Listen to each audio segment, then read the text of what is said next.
আমাদের খামারের প্রধান শত্রু হলো কৃমি। এই কৃমির জন্য আমাদের খামার হুমকির মুখে পড়ে।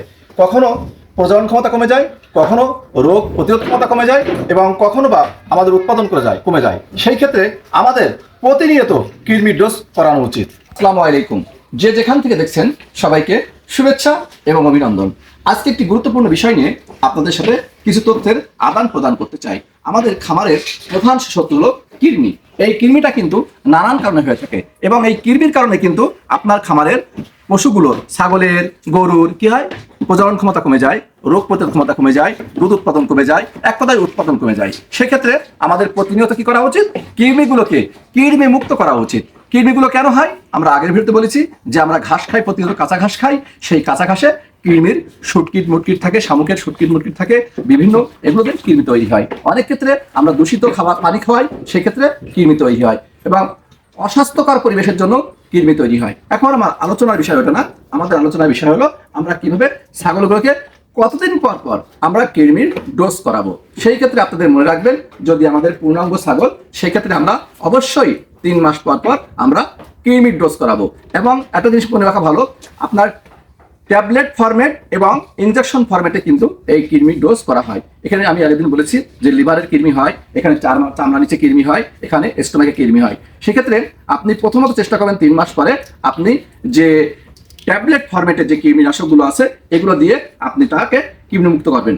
এবং যদি পারা যায় 14 দিন থেকে 21 দিনের মাথায় আবার ইনজেকশন ফরম্যাটে আপনি যদি কৃমিনাশক করতে পারেন, সেটা বুস্টার ডোজ বলা হয়। সেক্ষেত্রে আপনার এই চামড়াগুলো একদম চিকচিক করবে, শুধু তাই না, তার লিভারের যে কৃমি সেটাও দমন হয়ে যাবে। এখন আমরা আসবো যে আমরা কোন কোন ওষুধ ব্যবহার করব, কোন কোন গ্রুপের ওষুধ ব্যবহার করব এই কৃমিনাশক করার জন্য। সেই ক্ষেত্রে দুটো পদ্ধতি আপনাকে বলি, যেগুলো একদম ছোট বাচ্চা, সেই বাচ্চাদেরকে আপনার বাচ্চার জন্মের 1 থেকে 1.5 মাস এর মধ্যে আমরা কৃমি ডোজ করাবো। মাকেও কিন্তু সেই সাথে কৃমি ডোজ করিয়ে নেব।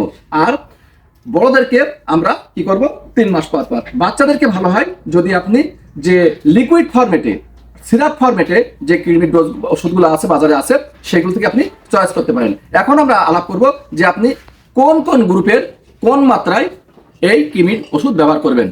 এখন আমরা আলাপ করব যে কোন গ্রুপের ওষুধ আপনারা ব্যবহার করবেন কৃমি মুক্ত করার জন্য। এই যে বাচ্চা, এই যে 4 মাসের বা 3.5 মাসের বাচ্চা, এদেরকে অ্যালবেল সিরাপ অর্থাৎ সাসপেনশন, এরা মানুষের জন্য পাওয়া যায়, দোকানে পাওয়া যায়, 20 টাকা দাম নেয়। আপনারা এই সিরাপটা একদম ধরে এক বোতল ধরেই খাওয়াই দেবেন, কোনো সমস্যা নেই ইনশাল্লাহ।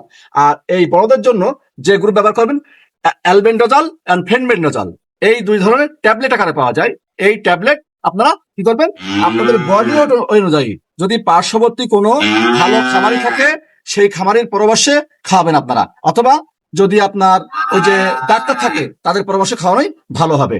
আর যেটা আইভেনমেট্রিন ইনজেকশন আকারে পাওয়া যায়, এই আইভেনমেট্রিন মারলে কি হয় জানেন, কলিজার কিডনির জন্য বেশি কাজ করে। এবং এই চামড়ার নিচে যে এগুলো থাকে, পরজীবী থাকে, চামড়ার উপরে পরজীবী থাকে, এইগুলো রিমুভে অনেক সহায়তা করে। যাই হোক, আপনারা মোটামুটি বুঝতে পেরেছেন যে এই কৃমি আমরা কিভাবে মুক্ত করব এবং কৃমির ডোজ। এবং ডোজটা আমি বারে বলছি, ডোজটা আপনারা কি করবেন, আপনার পার্শ্ববর্তী ডাক্তার অথবা ভালো খামারের পরামর্শে এটা থাকবে, অথবা আমাদের মেসেজ অপশনে গিয়ে আপনি আপনার ছাগলের ওয়েট কত, বয়স কত, এগুলো লিখে পাঠালে আমরা আপনার ডোজ বলে দেবো। সবাই ভালো থাকবেন, সুস্থ থাকবেন। আসসালামু আলাইকুম।